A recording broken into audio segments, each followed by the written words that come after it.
Hay un histórico de alertas ambientales en Bogotá por contaminación del aire.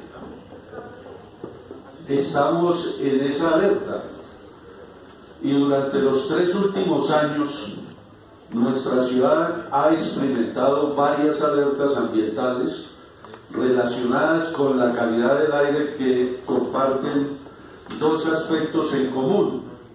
Uno, que se presentan entre los meses de febrero y marzo. Y 2, que se presentan principalmente y con efectos bastante agresivos en el suroccidente de la ciudad de Bogotá. Ese es el comportamiento de estas alertas ambientales. Entonces, lo que nos debemos preguntar ahí, señora secretaria de Ambiente, si sabemos que este fenómeno es recurrente, ¿será que estamos haciendo lo suficiente para mitigarlo? Ya cuando llevamos 3 años seguidos. O tan solo estamos impulsando medidas paliativas que no han sido efectivas para resolver este problema de fondo, pues no se trata de un problema nuevo, como lo estamos señalando acá verbalmente y en las diapositivas. De acuerdo con la campaña global por un aire limpio de la Organización Mundial de la Salud, Bogotá supera en un 50% los límites de exposición anual fijados por dicha organización en cuanto a la calidad del aire para partículas finas de 2.5 micras. Entonces, cabe recordar que dentro de las enfermedades atribuibles a la contaminación del aire, de acuerdo con la intensidad, frecuencia y tiempo de exposición de la población, se encuentran la enfermedad isquémica del corazón, la enfermedad pulmonar obstructiva crónica, los accidentes cerebrovasculares, el asma en niños, el cáncer del pulmón, las enfermedades respiratorias aéreas inferiores, entre otras. En el marco de los Objetivos de Desarrollo Sostenible, y en 3 de ellos se nos hacen llamados a nivel mundial, y cabe mencionar que la normativa actual en Colombia incluye parámetros referentes a los contaminantes criterio: partículas, dióxido de azufre, dióxido de nitrógeno, ozono y monóxido de carbono, los cuales se encaminan al cumplimiento de los Objetivos de Desarrollo Sostenible para el año 2030 con relación a esos 3 objetivos. Entonces, 1, el que habla de salud y bienestar; 2, el de la energía asequible y no contaminante; 3, ciudades y comunidades sostenibles. Sin embargo, y como se mencionó anteriormente, el sistema de vigilancia en Bogotá señala grandes diferencias entre los valores máximos permitidos de contaminación definidos por la Organización Mundial de la Salud y los parámetros locales. Actualmente estamos incumpliendo los límites establecidos por la Organización Mundial de la Salud para evitar afectaciones en la salud de los bogotanos a causa de la contaminación del aire. Esos eran algunas generalidades que recogen también opiniones de varios de los concejales que han intervenido. Yo me voy a adentrar en unos temas que seguramente no nos han llamado la atención de manera suficiente y que los quiero hacer notar en el debate en esta mañana, y son los efectos de la contaminación del aire en el ambiente, en los seres humanos, que es a lo que más hacemos referencia seguramente, porque en nuestra condición pues mostramos más la preocupación y tenemos la voz para manifestarlo, pero hay unos efectos de la contaminación del aire también en la fauna de la ciudad de Bogotá, de las distintas localidades y del mundo. Hay unos efectos de la contaminación del aire en la flora bogotana, en la ciudad y en Colombia, y hay unos efectos de la contaminación del aire en los ecosistemas. Entonces entremos con el primero, que lo voy a pasar rápidamente porque, repito, ahí se ha centrado principalmente la controversia y el debate por las bancadas que anteriormente han intervenido. Y los efectos en los seres humanos solamente traigo unos elementos para manifestarlo. Algunos datos de morbilidad y mortalidad asociados a la contaminación del aire en Bogotá.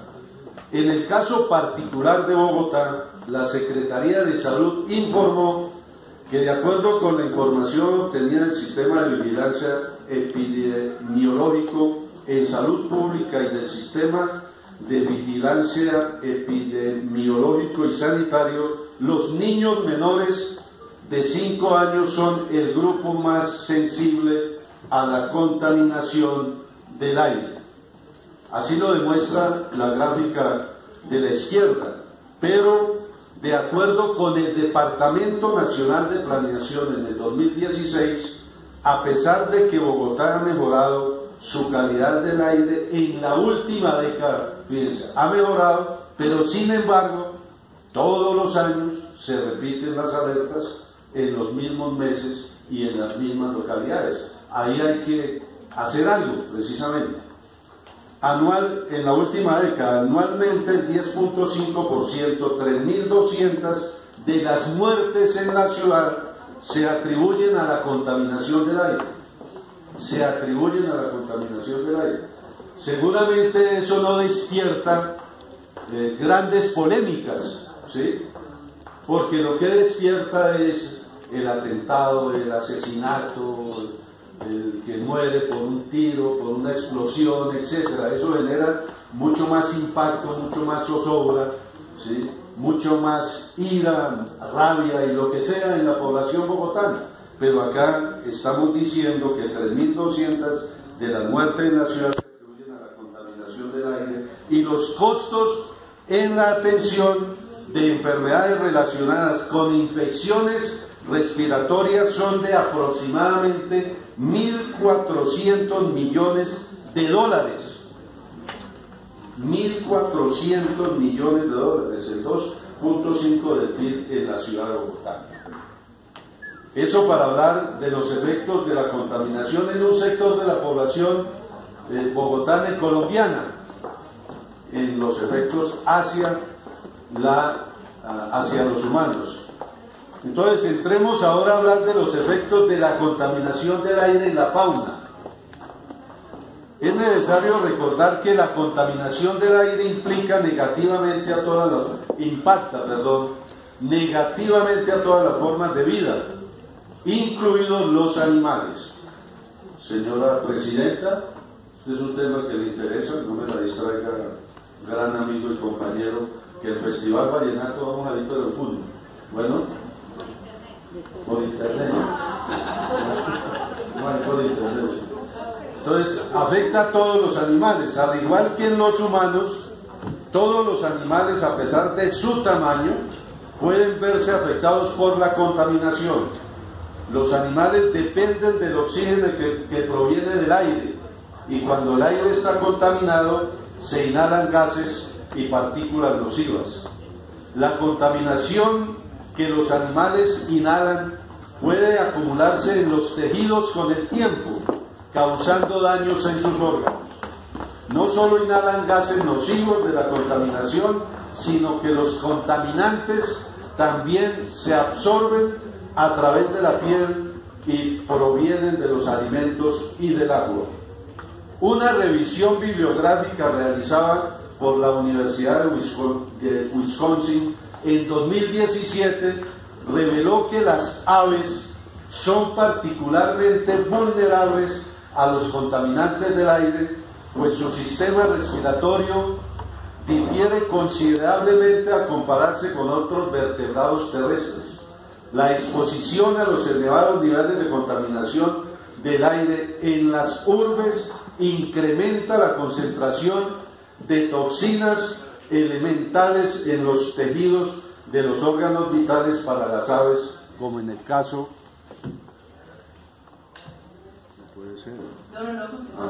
como en el caso de las palomas. Otras investigaciones demuestran síntomas de degeneración y necrosis del tejido hepático, generan en ellas efectos genotóxicos que incluyen altas tasas de mutaciones genéticas, está asociado con la bioacumulación de metales en los tejidos de los órganos vitales. En las aves también se ha observado enfermedad respiratoria, elevados niveles de estrés, inmunosupresión, cambios de comportamiento, reducción de la densidad poblacional, de la riqueza y diversidad de las comunidades de aves.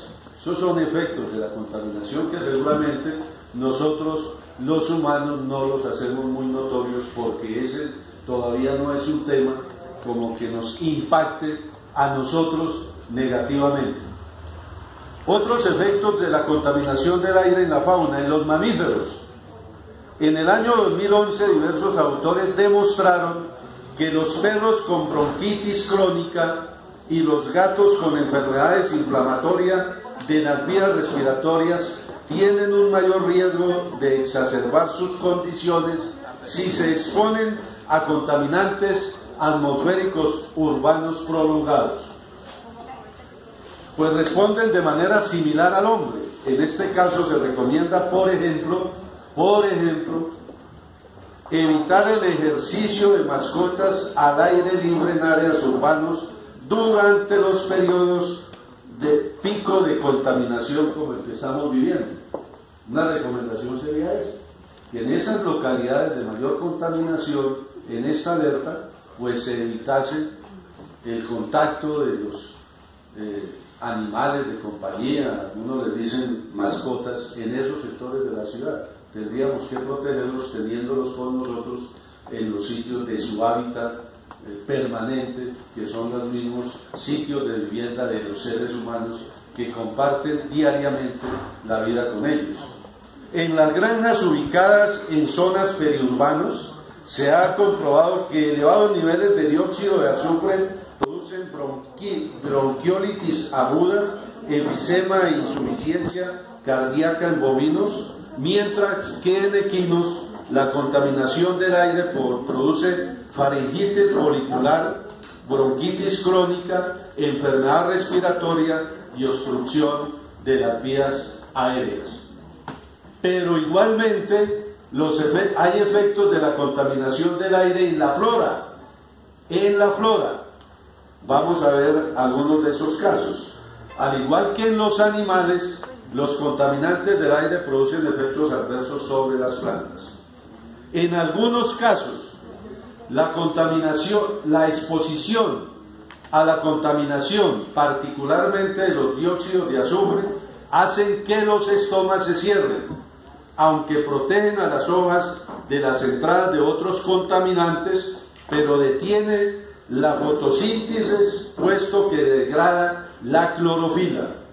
El ácido sulfúrico, como subproducto del dióxido de azufre, en algunas especies produce lesiones crónicas como manchas en las hojas. Las plantas jóvenes y de mediana edad son las más sensibles.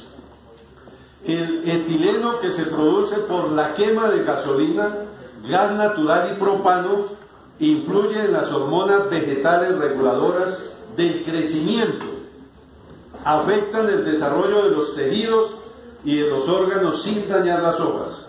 Algunas especies pueden desarrollar torsión, defoliación y caída de la floración por efecto de la contaminación del aire en las plantas.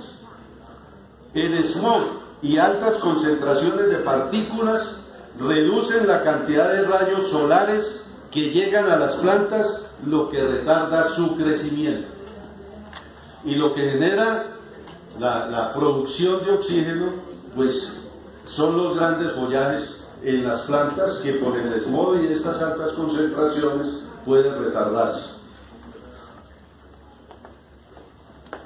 Efectos de la contaminación del aire sobre los ecosistemas, ya estamos terminando.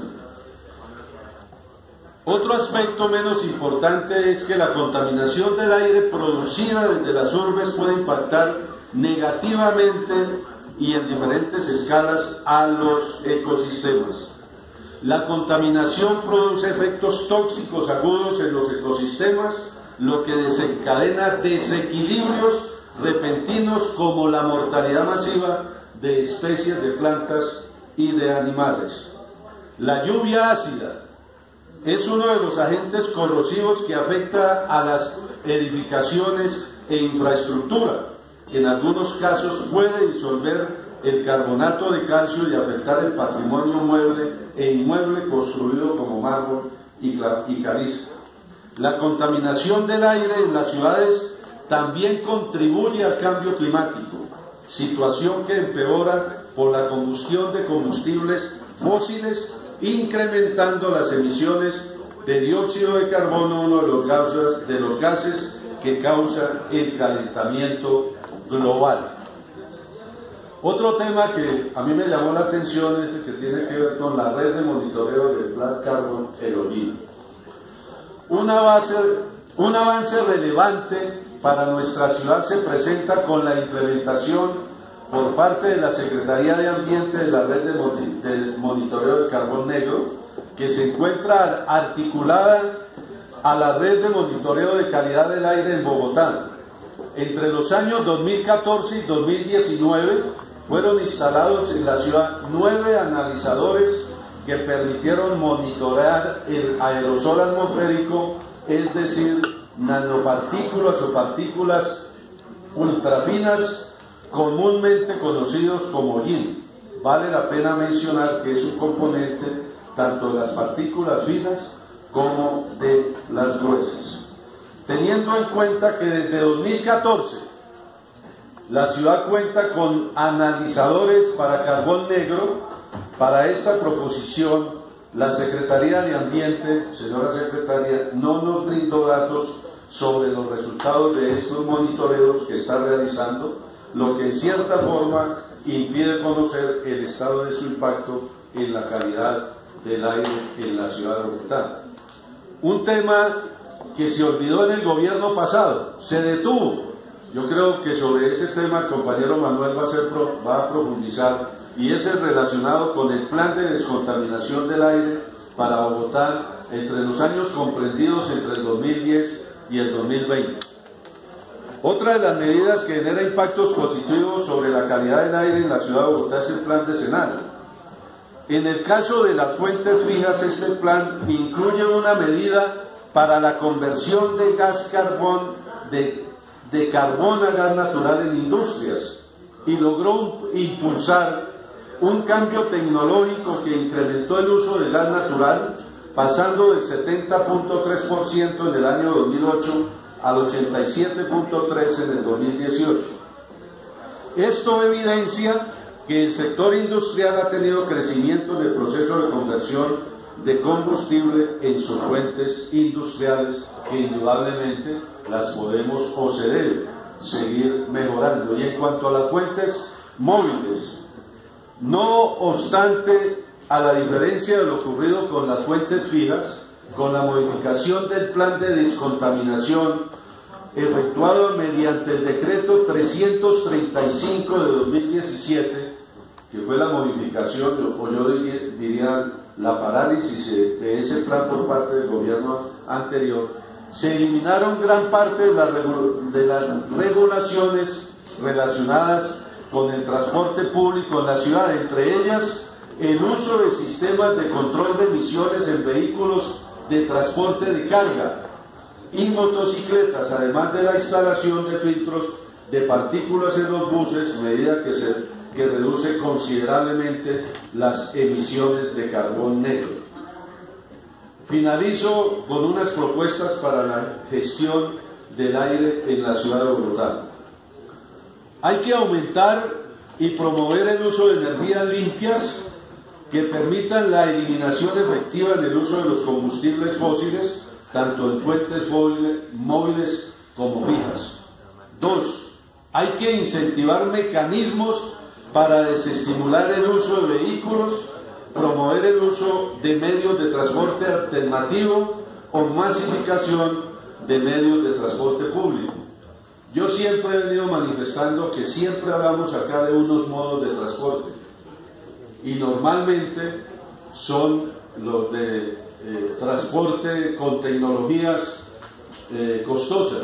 Hablamos de Transmilenio, de transporte en troncales, pero no nos dedicamos al reconocer y al mejorar el transporte masivo de los peatones. El mayor número de viajes en la ciudad no se hace ni por Transmilenio, no se va a hacer ni por el metro, no se hace por bicicleta, se hace a pie. Más o menos 13 millones de viajes diarios a pie en la ciudad de Bogotá. Y resulta que ni hay andenes en las mejores condiciones y la malla vial local de los barrios pobres de la ciudad con alta contaminación, porque ni siquiera existe, ¿sí? Hay un déficit de más del 49% de malla vial local que lo debemos nosotros regular acá en el Plan Distrital de Desarrollo. Tercero, fortalecer la red de monitoreo de calidad del aire, tanto para la medición de los contaminantes criterio como para los parámetros meteorológicos, por lo menos en la totalidad de las 20 estaciones con las que se espera contar durante el año 2020. 4. Procurar el establecimiento de estándares más restrictivos en cuanto a los niveles de contaminación del aire, en lo posible ajustarlos con los de la Organización Mundial de la Salud para el cumplimiento de los objetivos de desarrollo sostenible, de esos 3 que hablamos al inicio de la intervención. Actualizar o formular un nuevo plan de descontaminación del aire para la ciudad. Yo creo que es que formular uno nuevo, porque el que está vigente hasta este año, que está terminando. Y 6, revisar el cumplimiento de las metas de la política distrital de salud ambiental, principalmente en la línea de intervención del aire. Y por último, pues hay que darle vía libre, señora secretaria, algo que usted y yo hemos hablado sobre el tema, Bogotá Más Verde 2030, ese es un acuerdo del Polo Democrático Alternativo. Más de 1 millón de árboles de déficit en la ciudad de Bogotá, y es posible, no imposible, es posible que en 10 años podamos eliminar ese déficit, si nos ponemos en la tarea del cumplimiento y de la implementación de este acuerdo, y no porque sea el Polo Democrático Alternativo, es un acuerdo de ciudad, lo requerimos, lo requiere la ciudad, ¿sí?, para disminuir todos estos temas de contaminación que hay. Y quiero terminar diciendo lo siguiente a propósito de un escrito, y me valgo de un pequeño párrafo de un escrito de William Ospina en uno de los periódicos de la semana anterior, el fin de semana, que decía, entre otras cosas, a propósito también de la crisis que estamos viviendo, no solamente de la crisis climática, sino de la crisis por el virus que nos está atacando, que cada día aumenta pues esas probabilidades de ataque a quienes vivimos en el mundo, no solamente en Bogotá. Y entre comillas, lo entrecomillo, todo viene a recordarnos que podemos vivir sin aviones, pero no sin oxígeno. Que los que más trabajan por la vida y por el mundo no son los gobiernos, son los árboles. Que la felicidad es la salud, como quería Schopenhauer Arthur, un filósofo alemán. Muchas gracias.